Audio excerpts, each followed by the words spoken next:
हर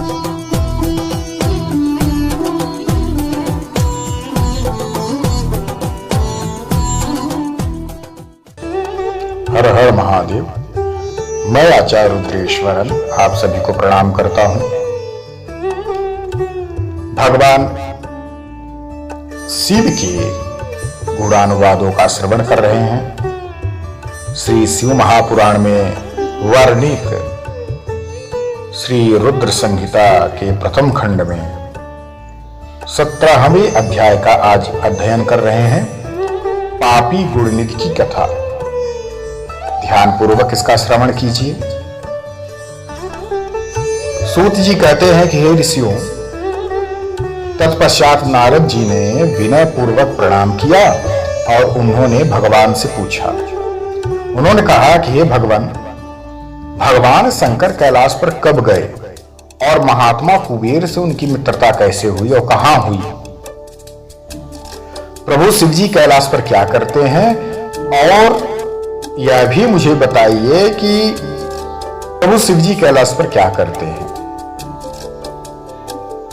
ये सारी बातें सुनने के लिए मैं बहुत ही उत्सुक हूं। तो ब्रह्मदेव बोले कि हे नारद, मैं तुम्हें चंद्रमौली भगवान शिव की विषय में बताता हूं। कांपिल्य नगर में यज्ञदत्त दीक्षित नामक एक ब्राह्मण रहा करते थे, जो अत्यंत प्रसिद्ध थे। वे यज्ञ विद्या में बड़े पारंगत थे। उनका गुणनिधि नामक एक 8 वर्षीय पुत्र था। उसका यज्ञोपवीत हो चुका था और वह भी बहुत सारी विद्याओं का ज्ञाता था, परंतु वह दुराचारी और जुआरी था। वह हर समय खेलता रहता था और गाने बजाने वाले व्यक्तियों का साथ दिया करता था। माता के बहुत समझाने पर भी वह पिता के समीप नहीं जाता था और उनकी किसी भी आज्ञा को नहीं मानता था।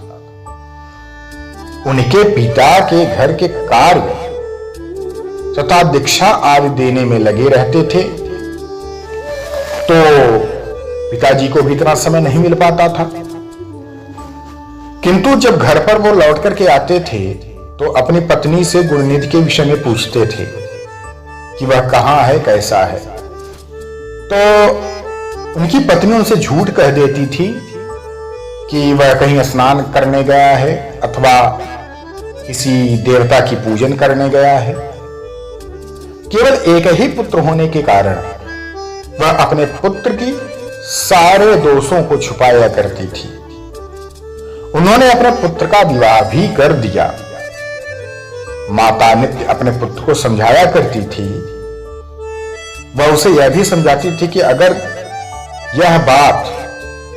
यह तुम्हारी बुरी आदतें तुम्हारे पिताजी को पता चल गई तो वो क्रोध में आवेशित होकर के हम दोनों को घर से बाहर कर देंगे। परंतु गुणनिधि पर मां के समझाने का कोई प्रभाव नहीं पड़ता था। एक दिन उसने अपने पिता की अंगूठी चुरा ली और उसे जुए में हार गया। दैव योग से उसके पिता को अंगूठी के विषय में पता चल गया। जब उन्होंने अंगूठी जुआरी के हाथ में देखा तो जुआरी से उस अंगूठी के विषय में कहा कि यह अंगूठी आपको कहां से कैसे प्राप्त हो गई, क्या तुमने चुरा ली?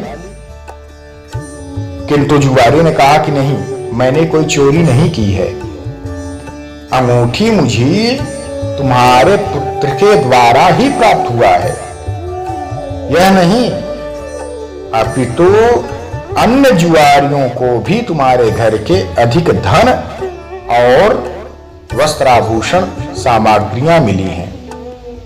परंतु आश्चर्य तो यह है कि तुम जैसा पंडित भी अपने पुत्र के कुकर्मों को नहीं जानता है। यह बात को सुनकर के पंडित दीक्षित को बहुत ही लज्जा आई और वे अपने सिर को झुका करके कपड़े से मुंह को ढक करके वो अपने घर के मार्ग पर चले दिए। घर पहुंचकर गुस्से से उन्होंने अपनी पत्नी को पुकारा। अपनी पत्नी से उन्होंने पूछा कि तेरा लाडला पुत्र कहां है? मेरी अंगूठी जो सुबह मैंने तुमको दी थी वह कहां रखा है? मुझे जल्दी से दो। पंडित की बात सुनकर के पत्नी ने फिर से झूठ बोल दिया। कहा कि मुझे स्मरण नहीं है, वह कहां है? अब तो दीक्षित जी को और भी क्रोध आ गया। वे अपनी पत्नी से बोले कि तू बड़ी सत्यवादिनी है, इसलिए मैं जब भी गुरुनिधि के विषय में पूछता था तब मुझे अपनी बातों से बहला लेती थी। यह कहकर के दीक्षित जी घर के अन्य सामान को भी ढूंढने लगे, किंतु उन्हें कोई वस्तु नहीं मिली, क्योंकि वे सभी वस्तुएं गुरुनिधि ने जुए में हार चुका था। क्रोध में आकर के पंडित जी ने पत्नी और पुत्र को घर से निकाल दिया और दूसरा विवाह कर लिया। आज के लिए बस इतना ही। आप सभी को प्रणाम। हर हर महादेव।